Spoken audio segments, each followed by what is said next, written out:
Princess O'Hara. Now, of course, Princess O'Hara is by no means a regular princess, and in fact, she is nothing but a little red-headed doll with plenty of freckles from over in 10th Avenue, and her right name is Maggie, and the only reason she is called Princess O'Hara is as follows.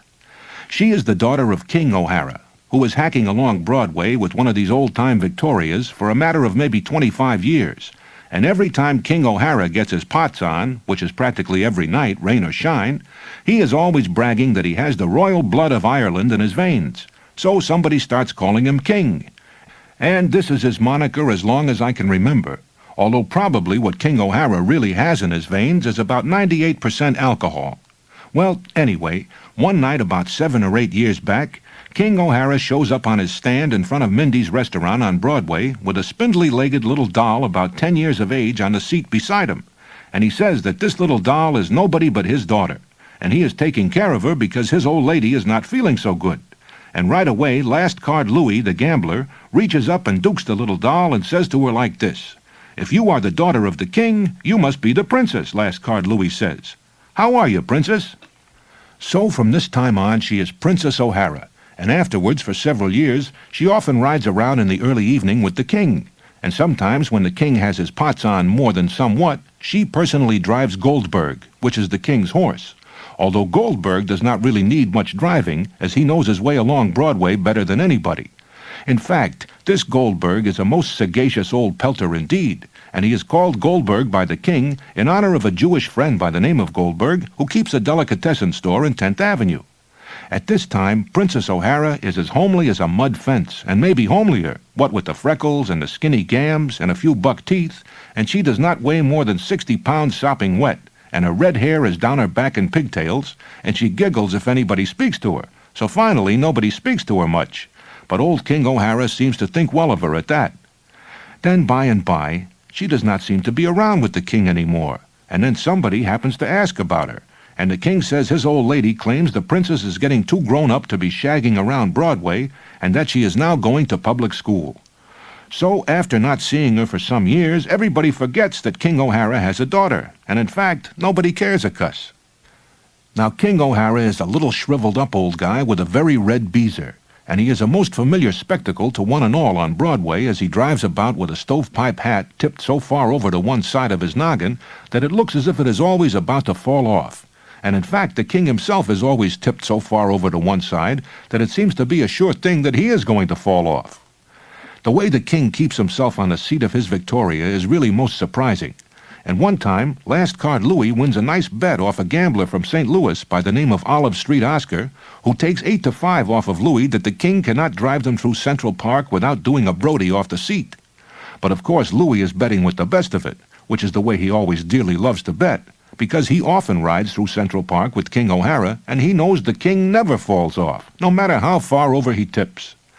Personally, I never ride with the king very much, as his Victoria is so old I am always afraid the bottom will fall out from under me, and that I will run myself to death trying to keep up, because the king is generally so busy singing Irish come all ye's up on his seat that he is not able to pay much attention to what his passengers are doing. There are quite a number of these old Victorias left in this town, a Victoria being a low-neck four-wheeled carriage with seats for 4 or 5 people, and they are very popular in the summertime with guys and dolls who wish to ride about in Central Park taking the air, and especially with guys and dolls who may wish to do a little offhand guzzling while taking the air.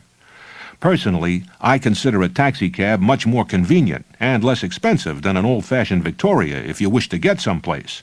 But, of course, guys and dolls engaged in a little offhand guzzling never wish to get any place in particular, or at least not soon.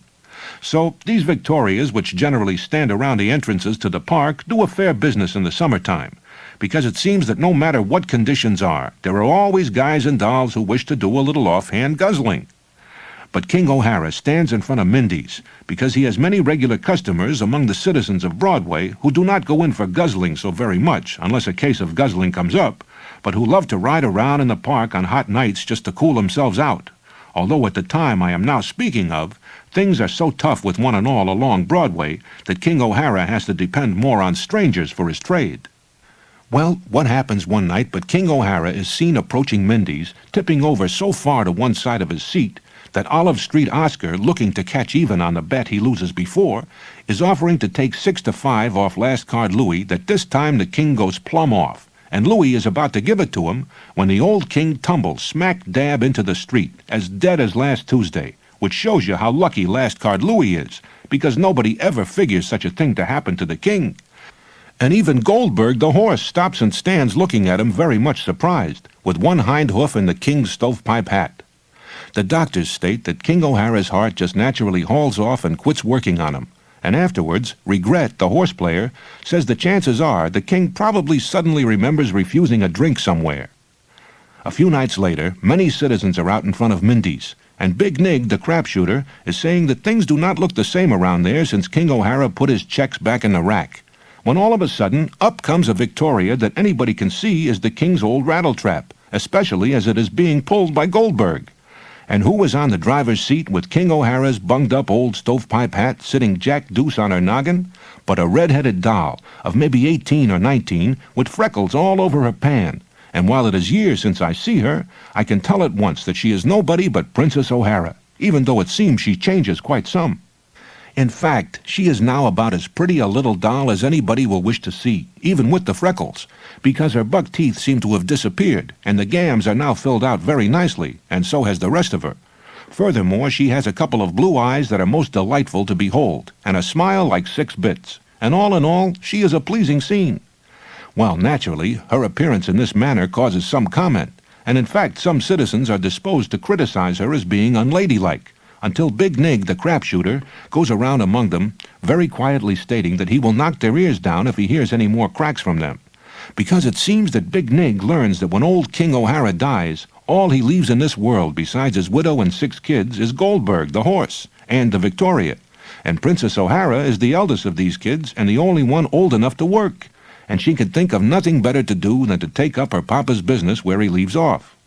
After one peek at Princess O'Hara, Regret, the horse player, climbs right into the Victoria and tells her to ride him around the park a couple of times, although it is well known to one and all that it costs 2 bobs per hour to ride in anybody's Victoria, and the only dough Regret has in a month is a pound note that he just borrows off of last card Louis for eating money. But from this time on, the chances are Regret will be Princess O'Hara's best customer if he can borrow any more pound notes. But the competition gets too keen for him, especially from last card Louis, who is by this time quite a prominent character along Broadway, and in the money.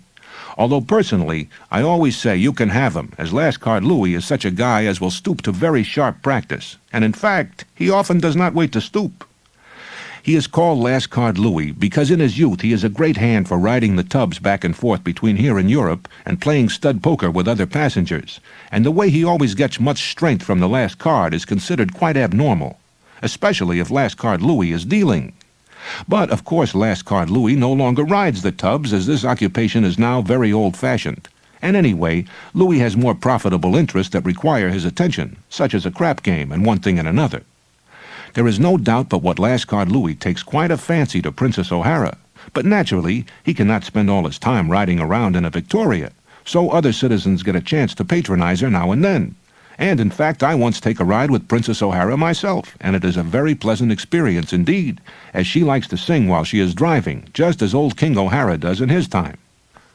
But what Princess O'Hara sings is not Irish Come All Ye's, but Kathleen Mavourneen and My Wild Irish Rose and Asthore and other such ditties, and she has a loud contralto voice, and when she lets it out while driving through Central Park in the early hours of the morning, the birds in the trees wake up and go tweet-tweet, and the coppers on duty for blocks around stand still with smiles on their kissers, and the citizens who live in the apartment houses along Central Park West and Central Park South come to their windows to listen. Then one night in October, Princess O'Hara does not show up in front of Mindy's, and there is much speculation among one and all about this absence, and some alarm, when Big Nig the crapshooter comes around and says that what happens is that old Goldberg the horse is down with colic or some such, so there is Princess O'Hara without a horse. Well, this news is received with great sadness by one and all, and there is some talk of taking up a collection to buy Princess O'Hara another horse. But nobody goes very far with this idea because things are so tough with everybody. And while Big Nig mentions that maybe last card Louis will be glad to do something large in this matter, nobody cares for this idea either, as many citizens are displeased with the way last card Louis is pitching to Princess O'Hara, because it is well known that Last Card Louie is nothing but a wolf when it comes to young dolls. And anyway, about now, Regret, the horse player, speaks up as follows. Why, Regret says, it is great foolishness to think of wasting money buying a horse, even if we have any money to waste, when the barns up at Empire City are packed at this time with crocodiles of all kinds. Let us send a committee up to the track, Regret says, and borrow a nice horse for Princess O'Hara to use until Goldberg is back on his feet again. But, I say to Regret, suppose nobody wishes to lend us a horse. Why, Regret says, I do not mean to ask anybody to lend us a horse. I mean, let us borrow one without asking anybody. Most of these horse owners are so very touchy that if we go around asking them to lend us a horse to pull a hack, they may figure we are insulting their horses. So let us just get the horse and say nothing whatever. Well, I state that this sounds to me like stealing, and stealing is something that is by no means upright and honest, and Regret has to admit that it really is similar to stealing, but he says what of it? And as I do not know what of it, I discontinue the argument. Furthermore, Regret says it is clearly understood that we will return any horse we borrow when Goldberg is hale and hearty again. So I can see that after all there is nothing felonious in the idea, or anyway, not much. But after much discussion, it comes out that nobody along Broadway seems to know anything about stealing a horse. There are citizens who know all about stealing diamond necklaces or hot stoves, but when it comes to horses, everybody confesses themselves at a loss. It is really amazing the amount of ignorance there is on Broadway about stealing horses. Then finally, Regret has a bright idea.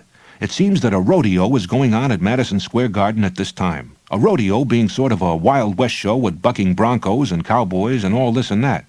And Regret seems to remember reading when he is a young squirt that stealing horses is a very popular pastime out in the Wild West. So one evening, Regret goes around to the garden and gets to talking to a cowboy in leather pants with hair on them, and he asks this cowboy, whose name seems to be Laramie Pink, if there are any expert horse stealers connected with the rodeo. Moreover, Regret explains to Laramie Pink just why he wants a good horse stealer, and Pink becomes greatly interested and wishes to know if the loan of a nice bucking bronco or a first-class cow pony will be of any assistance. And when Regret says he is afraid not, Laramie Pink says like this. Well, he says, of course horse stealing is considered a most antique custom out where I come from, and in fact it is no longer practiced in the best circles. But, he says, come to think of it, there is a guy with this outfit by the name of Frying Pan Joe, who is too old to do anything now except mind the cattle, but who is said to be an excellent horse stealer out in Colorado in his day. Maybe Frying Pan Joe will be interested in your proposition, Laramie Pink says. So he hunts up Frying Pan Joe. And Frying Pan Joe turns out to be a little old pappy guy with a chin whisker and a sad expression and a wide-brimmed cowboy hat. And when they explain to him that they wish him to steal a horse, Frying Pan Joe seems greatly touched, and his eyes fill up with tears, and he speaks as follows. Why, Frying Pan Joe says, your idea brings back many memories to me.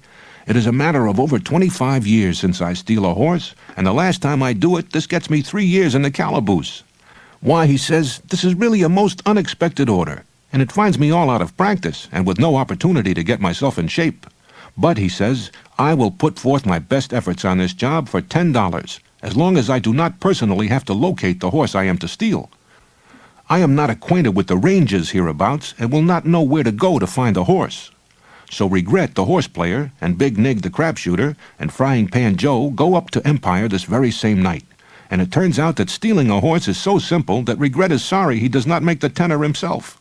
For all Frying Pan Joe does is go to the barns where the horses live at Empire and walk along till he comes to a line of stalls that do not seem to have any watchers around in the shape of stable hands at the moment. Then Frying Pan Joe just steps into a stall and comes out leading a horse. And if anybody sees him, they are bound to figure he has a right to do this, because of course not even Sherlock Holmes is apt to think of anybody stealing a horse around this town. Well, when Regret gets a good peek at the horse, he sees right away it is not just a horse that Frying Pan Joe steals. It is Gallant Godfrey, one of the greatest handicap horses in this country, and the winner of some of the biggest stakes of the year. And Gallant Godfrey is worth 25 G's if he is worth a dime. And when Regret speaks of this, Frying Pan Joe says it is undoubtedly the most valuable single piece of horseflesh he ever steals. Although he claims that once when he is stealing horses along the Animas River in Colorado, he steals 200 horses in one batch that will probably total up more. They take Gallant Godfrey over to 11th Avenue, where Princess O'Hara keeps Goldberg in a little stable that is nothing but a shack. and they leave gallant Godfrey there alongside old Goldberg, who was groaning and carrying on in a most distressing manner, and then Regret and Big Nig shake hands with Frying Pan Joe and wish him goodbye.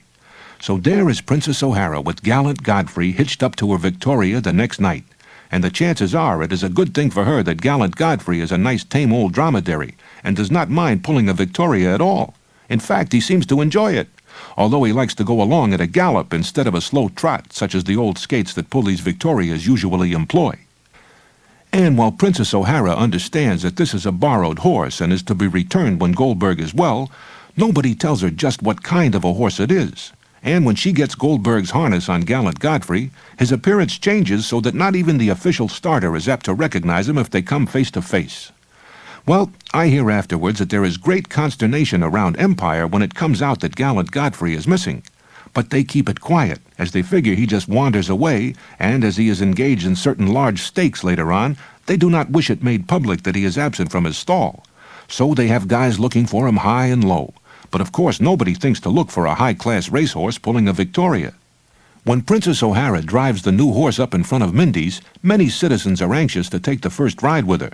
But before anybody has time to think, who steps up but Ambrose Hammer, the newspaper scribe, who has a foreign-looking young guy with him, and Ambrose states as follows. "Get in, Georges," Ambrose says. "We will take a spin through the park and wind up at the casino." So away they go, and from this moment begins one of the greatest romances ever heard of on Broadway. For it seems that the foreign-looking young guy that Ambrose Hammer calls Georges takes a wonderful liking to Princess O'Hara right from taw.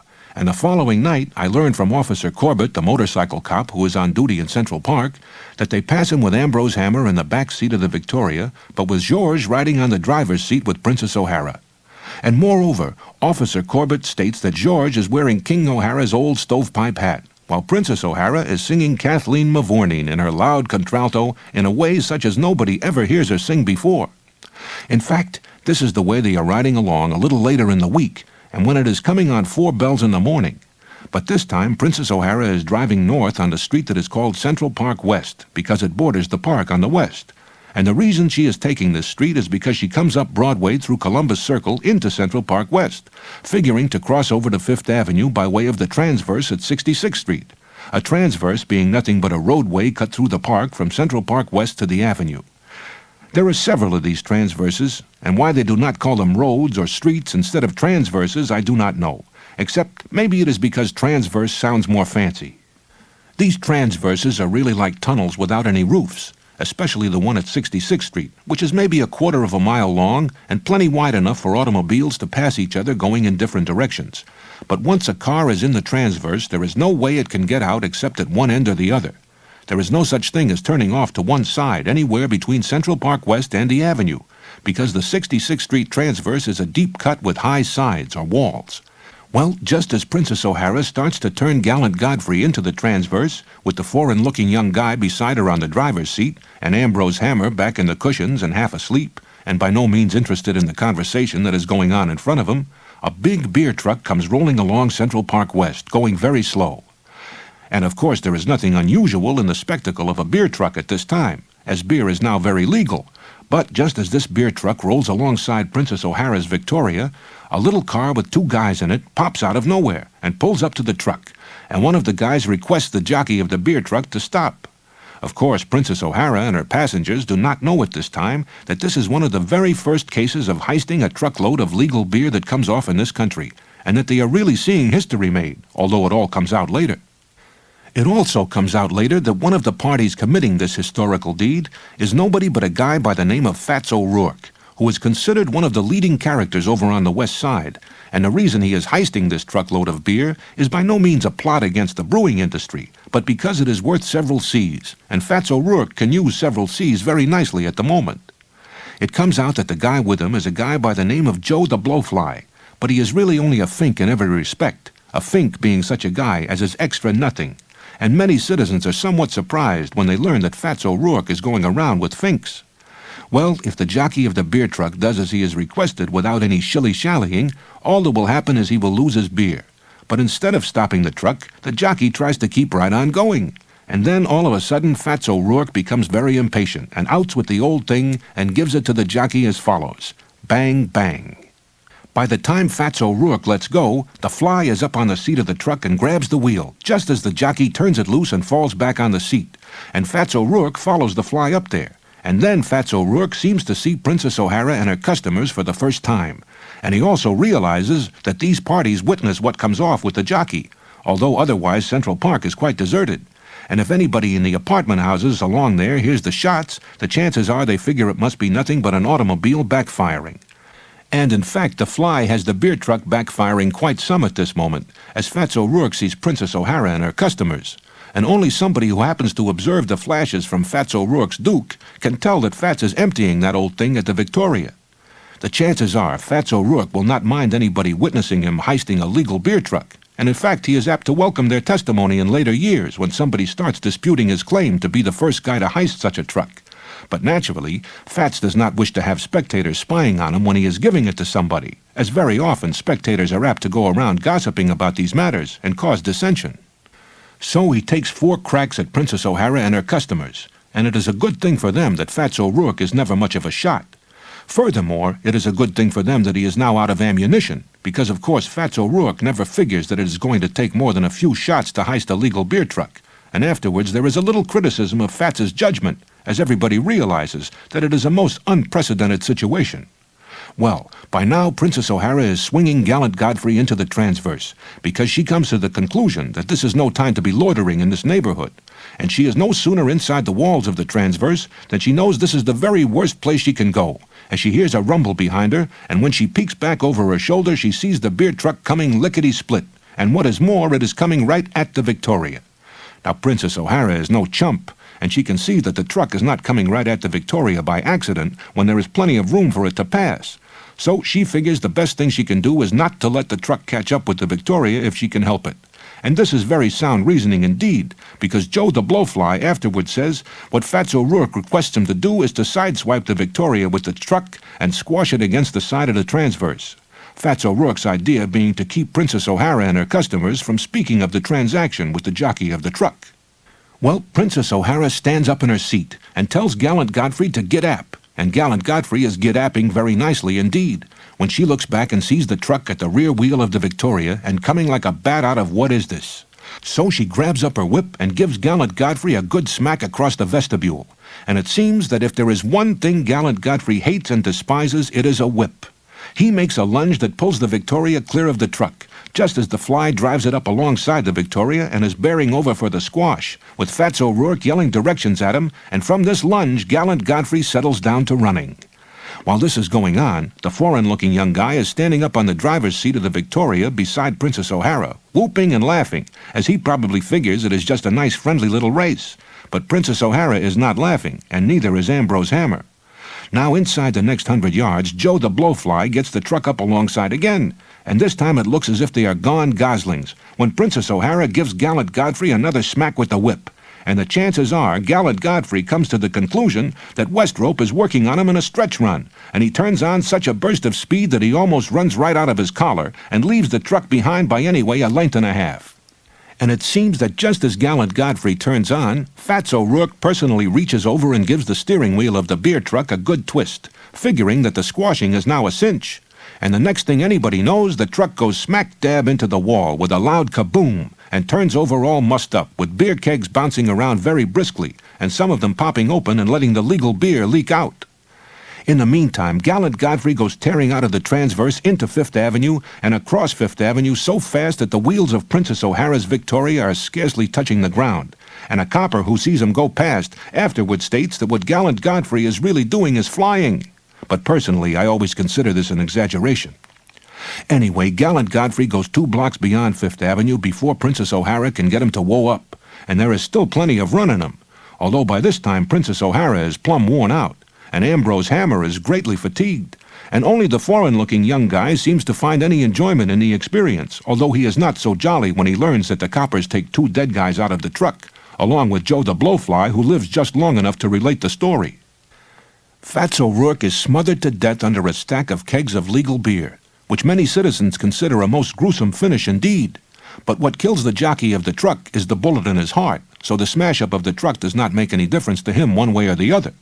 Although, of course, if he lives, the chances are his employers will take him to task for losing the beer. I learned most of the details of the race through the transverse from Ambrose Hammer, and I also learned from Ambrose that Princess O'Hara and the foreign-looking young guy are suffering from the worst case of love that Ambrose ever witnesses, and Ambrose Hammer witnesses some tough cases of love in his day. Furthermore, Ambrose says they are not only in love, but are planning to get themselves married up as quickly as possible. Well, I say, I hope and trust that this young guy is all right, because Princess O'Hara deserves the best. In fact, I say, a prince is none too good for her. Well, Ambrose says, a prince is exactly what she is getting.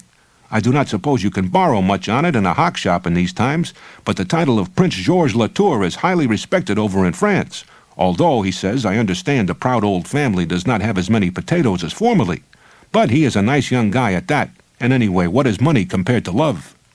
Naturally, I do not know the answer to this, and neither does Ambrose Hammer, but the very same day I run into Princess O'Hara and the foreign-looking young guy on Broadway, and I can see the old love light shining so brightly in their eyes that I get to thinking that maybe money does not mean so much alongside of love at that, although personally I will take a chance on the money. I stop and say hello to Princess O'Hara and ask her how things are going with her, and she says they are going first class. In fact, she says, it is a beautiful world in every respect. George and I are going to be married in a few days now and are going to Paris, France to live. At first I fear we will have a long wait, because of course I cannot leave my mama and the rest of the children unprovided for. But, Princess O'Hara says, what happens but regret sells my horse to Last Card Louis for $1,000, so everything is all right. Of course, Princess O'Hara says, buying my horse is nothing but an act of great kindness on the part of Last Card Louis, as my horse is by no means worth $1,000. But I suppose Louis does it out of his old friendship for my papa. I must confess, she says, that I have a wrong impression of Louis, because the last time I see him I slap his face, thinking he is trying to get fresh with me. Now I realize it is probably only his paternal interest in me, and I am very sorry. Well, I know Last Card Louis is such a guy as will give you a glass of milk for a nice cow, and I am greatly alarmed by Princess O'Hara's statement about the sale, for I figure Regret must sell Gallant Godfrey, not remembering that he is only a borrowed horse and must be returned in good order. So I look Regret up at once and mention my fears, but he laughs and speaks to me as follows. Do not worry, he says. What happens is that Last Card Louis comes around last night and hands me a G-note and says to me like this. Buy Princess O'Hara's horse off of her for me, and you can keep all under this G that you get it for. Well, Regret says, of course I know that old Last Card is thinking of Gallant Godfrey, and forgets that the only horse that Princess O'Hara really owns is Goldberg. And the reason he is thinking of Gallant Godfrey is because he learns last night about us borrowing the horse for her. But as long as Last Card Louis refers just to her horse and does not mention any names, I do not see that it is up to me to go into any details with him. So I get him a bill of sale for Princess O'Hara's horse, and I am waiting ever since to hear what he says when he goes to collect the horse and finds it is nothing but old Goldberg. Well, I say to Regret, it all sounds most confusing to me, because what good is Gallant Godfrey to Last Card Louis when he is only a borrowed horse, and is apt to be recognized anywhere except when he is hitched to a Victoria? And I am sure Last Card Louis is not going into the Victoria business. All Regret says, this is easy.